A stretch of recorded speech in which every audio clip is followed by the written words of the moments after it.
সরকার কিভাবে ষড়যন্ত্রের মাধ্যমে তাদের ইতিহাসকে বিকৃতির মাধ্যমে কিভাবে পুরা মুক্তিযোদ্ধা তালিকা করেছিল। যাদের বয়স 50 তারা নাকি মুক্তিযোদ্ধা করেছিল, তারা নাকি মুক্তিযোদ্ধা এই দেশে। কিন্তু আমরা বলতে চাই বাংলাদেশ জাতীয়তাবাদী দল বিএনপি এই সঠিক মুক্তিযোদ্ধাদের তালিকার মাধ্যমে বাংলাদেশের সঠিক ইতিহাস বাংলাদেশের সামনে, বাংলাদেশের মানুষের সামনে তুলে ধরবে।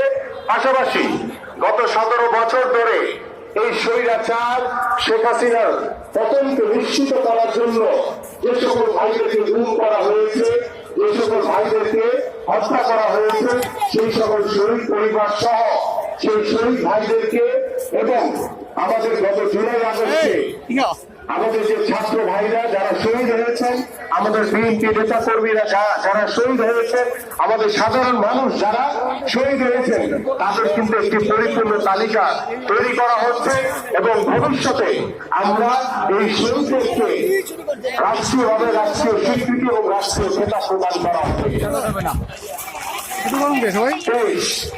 আধুনিক ও যুব সমাজের চিন্তা আকাঙ্ক্ষা ও ক্ষমতা বিবেচনায় একটি আধুনিক এবং যুগোপযোগী যুব উন্নয়ন নীতিমালা প্রণয়ন করা হবে।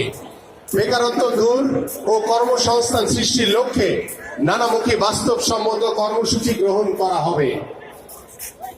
24 নারীর মর্যাদা সুরক্ষা ক্ষমতায়নের যথাযথ পদক্ষেপ গ্রহণ।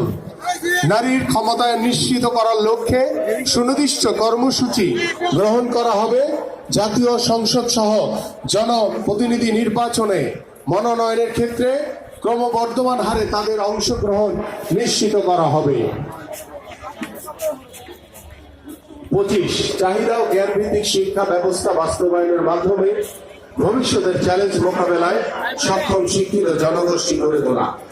চলমান লক্ষ্যই অনদূরদৃষ্টি মাধ্যমিক শিক্ষা ব্যবস্থায় যোগ্যতা মূল্যায়নের বিপরীতে প্রাথমিক মাধ্যমিক উচ্চ মাধ্যমিক পর্যায়ে চাহিদা ভিত্তিক শিক্ষা, উচ্চ শিক্ষার ক্ষেত্রে জ্ঞান